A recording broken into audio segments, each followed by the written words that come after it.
2011 সালে ক্ষমতা পরিবর্তনের পর তৃণমূল সরকার স্যারেন্ডার কেএলও এবং লিঙ্কম্যান সহ স্যারেন্ডার মাওবাদীদের স্পেশাল হোমগার্ড পদে নিয়োগ করবে বলে ঘোষণা করে। এরপর এরা স্যারেন্ডার করলেও এখনো পর্যন্ত তাদের এই পদে চাকরির বন্দোবস্ত করেনি বর্তমান রাজ্য সরকার, এমনটাই অভিযোগ। দ্রুততার সাথে নিয়োগ করতে হবে রাজ্যের সরকারকে। এই দাবিকে সামনে রেখে বৃহস্পতিবার কোচবিহার পৌরসভা থেকে অনির্দিষ্টকালের জন্য অনশন আন্দোলনে সামিল হন স্যারেন্ডার কেএলও এবং লিঙ্কম্যানরা। শুক্রবার ছিল এই আন্দোলনের দ্বিতীয় দিন। এদিন আন্দোলনকারীদের সঙ্গে দেখা করতে যান তৃণমূল কংগ্রেসের জেলা সভাপতি অভিজিৎ দে ভৌমিক, কোচবিহার পৌরসভার পৌরপ্রধান দিলীপ সাহা সহ অন্যান্য নেতৃত্বরা। উল্লেখ্য, রাজ্যে বামফ্রন্ট সরকারের আমলেই কেএলও মাওবাদী সহ বিভিন্ন সংগঠনের সাথে যুক্ত যুবক যুবতীদের মূল স্রোতে ফিরে আসার আহ্বান জানিয়ে তৎকালীন রাজ্য সরকার এরপর 2001 সাল থেকে ধাপে ধাপে 2007 এবং 2010 সালে এই সমস্ত সংগঠনের সাথে যুক্ত বিভিন্ন যুবক যুবতীরা মূল স্রোতে ফিরে আসেন। তাদের মধ্যে প্রায় সকলেই পরবর্তীতে হোমগার্ড পদে চাকরিতে যোগদান করেছেন।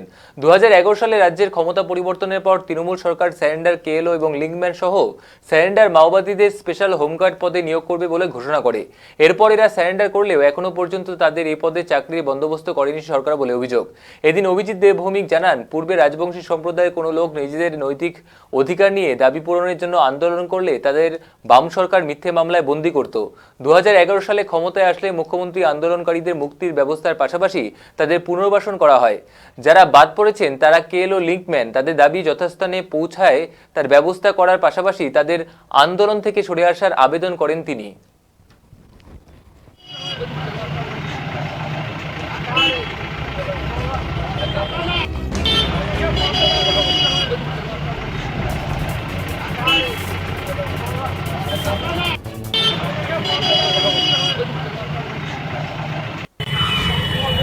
যাদেরকে বামপন্থী সরকার কুচবিহারের যারা সানব্বিশ হয়ে রাজবংশী সমাজের মানুষ, যারা নিজেদের নৈতিক অধিকার, ভাষার লড়াই এবং জাতিসত্তার সম্মানের জন্য যারা লড়াই করেছে, তাদেরকে অনেককেই গ্রেফতার করে জেলে ভরে রেখেছিল বামপন্থ।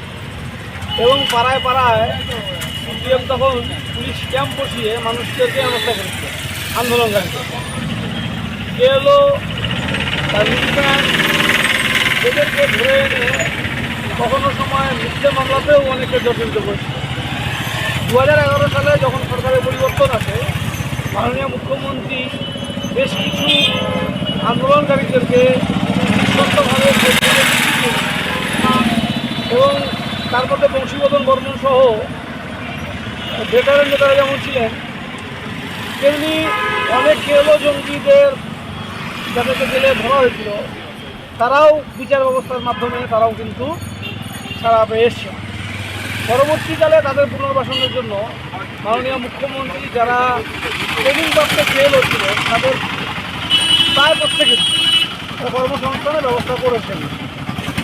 যারা বাদ পড়েছেন তারা লিঙ্কম্যান, কিন্তু তারা জেল খেটেছেন। এদের পুনর্বাসনের জন্য ওদের দাবি দেওয়াটা ওরা করেছে। আমরা তাদের দাবির প্রতি শ্রদ্ধা রাখছি এবং এই বিষয়টি নিয়ে আমরা যাতে ওপরে যথাস্থানে বিষয়টা পৌঁছায় ওদের দাবিটা, সেটা আমরা চেষ্টা করব।